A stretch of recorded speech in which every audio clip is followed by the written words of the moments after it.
இதோட சொன்னார். குஜராத்துக்கு சொன்னார் அவரு. நாங்க தான் ஜெயிச்சோம். என்னடா போன தடவை விட உனக்கு 2 சீட்டு குறைஞ்சிருக்கே, அப்ப நாங்க தானே ஜெயிச்சோம். ஐயா, சின்ன பசங்க பேசுற மாதிரி இருக்கு. எப்படி ஒரு பைனான்ஸ் மினிஸ்டர் பேசுற மாதிரியா இருக்கு? இந்த ட்ரிக் தோனிக்கு தெரியாம போச்சு.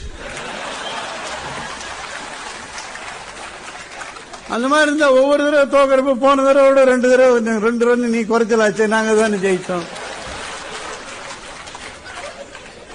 இது ஒன்னும் சிதம்பரம் ஒரிஜினலா கண்டுபிடிச்ச ஐடியா. நியாயமா பார்த்தா காப்பி ரைட் எங்களுது.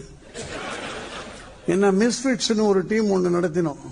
அதுல லீக்ல என்ட்ரி, அதுல ஒரு மேட்ச்ல நாங்க 250 என்னமோ எடுத்தோம். எதிர 150 என்னமோ எடுத்தாங்க. இந்த 100 ரன்ஸ் லீடு எங்களுக்கு. நாங்க வின் பண்ணிட்டோம் ஃபர்ஸ்ட் பேட்டிங். 2வது மேட்ச்ல 60 ரன்னுக்கு அவுட் ஆயிட்டோம். அம்பையர் கிட்ட போனோம். நானும் என் ஃப்ரெண்ட் ரங்காச்சாரி, நீங்க இல்ல 2 பேரும் போய் கொஞ்சம் கரெக்டா பண்ணலான்னு போனோம். போய் அவர்கிட்ட, சார் போன மேட்ச்ல எங்களுக்கு 100 ரன்ஸ் லீடு இருக்கு, அதுல 1 ரன் வச்சுட்டா போறோம், எங்களுக்கு பாக்கி 99 சேர்த்து இப்ப எங்களுக்கு 159 போடுங்க ஸ்கோர்.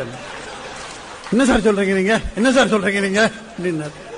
இல்ல சார், போன மேட்ச் ரன் எங்களுக்கு வேணாம் சார், அது இதுல சேர்த்துக்கிறோம் சார். இல்ல சார், பைலால இருக்கு சார் அப்படின்னு. என்ன பைலால எங்க இருக்கு, பைலால எங்க இருக்கு இப்படி நம்பர் 6A சார் எடுத்து பாருங்க நீங்க அப்படின்னு. பைலா எங்க தேடுறது அப்போ? சார் அந்த மாதிரிலாம் கிடையாது சார்.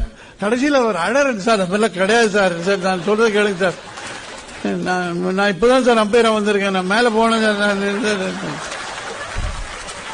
எங்களுக்கே பரிதாபமா போய் விட்டுட்டோம். அந்த மாதிரி பண்றாரு ஒரு பைனான்ஸ் மினிஸ்டர். இதுதான் பைனான்ஸ் மினிஸ்டரா இருக்கிற தகுதினா நான் இருக்கலாம் பைனான்ஸ் மினிஸ்டர் எனக்கு